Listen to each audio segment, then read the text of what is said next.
The shutters hung from their hinges at oblique angles like ragged sails. In the stream that ran around the little patch of land, bottle-green water flowed over stones covered in moss, dragonflies hovering in the reflected light like miniature helicopters.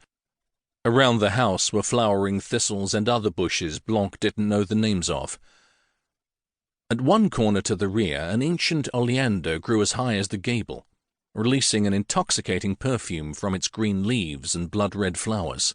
It was already so hot that the cicadas were clicking away in the trees. Blanc weighed the blacksmith-made key in his hand.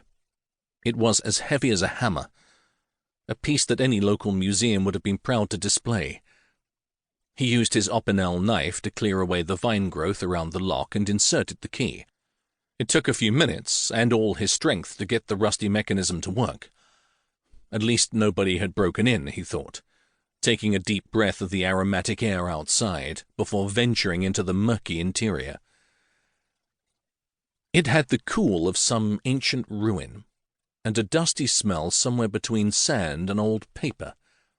Nobody had ever cleared the house out. Blanc had walked into a time capsule. A kitchen with yellow marble worktops and an ancient enamel sink with a dulled bronze faucet. 5 non-matching chairs stood around a wooden table that once had been painted white but was now chipped and scratched. Blanc entered the living room, a little table from the 1960s. A fireplace of soot-coated stone, and a sofa on which lay the desiccated corpse of a bat. In the bedroom he came across a mahogany wardrobe from the Empire period, which would have cost a fortune in Paris. Next to it was the iron frame of a double bed. No mattress. That was where his uncle had died, Blanc recalled. In the bathroom stood an enormous bathtub with cast-iron feet in the shape of fierce lions, encrusted in dirt, and lying in it 3 open wine bottles, the contents of which had long since evaporated. Blanc decided not to take the stone stairs up to the next floor. He went back into the hallway, where a grey telephone with a dial stood on a little shelf. He lifted the receiver. The line was dead. What else had he expected? He opened the fuse box next to it, hesitated for a second, then pulled down the main switch. He expected to hear a series of bangs as ancient fuses blew, to see sparks and smell the stench of melted cables. Instead, a little living room lamp lit up, giving a yellowish light through the dust on the bulb. So there was still electricity. He suddenly remembered that every summer he got a bill from the electricity company that he never understood, but paid it all the same. Now he realized what it related to. Blanc pulled out his cell phone.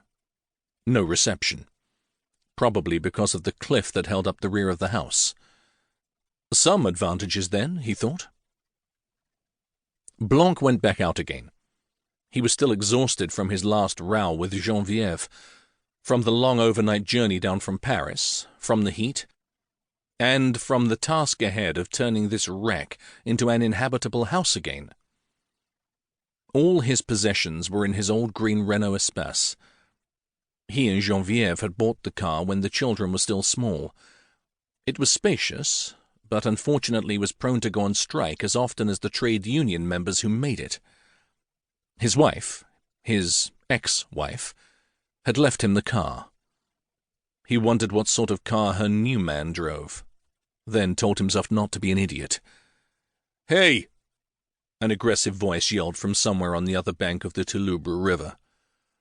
"The shack isn't for sale. It belongs to some idiot from Paris." "I'm the idiot from Paris," Blanc called back. He spotted a white-haired but not very old man sitting on a dented green tractor, scowling at him suspiciously from the opposite bank. Behind him was a dirty white-plastered house of an ill-defined shape, surrounded by rusty iron scaffolding, but with no wooden planking. Somewhere in the distance a goat was bleating. Had to be a farmhouse, Blanc reckoned. "I'm the new inhabitant, too," he said in a more friendly voice. The last thing he needed was to be on bad terms with his neighbor.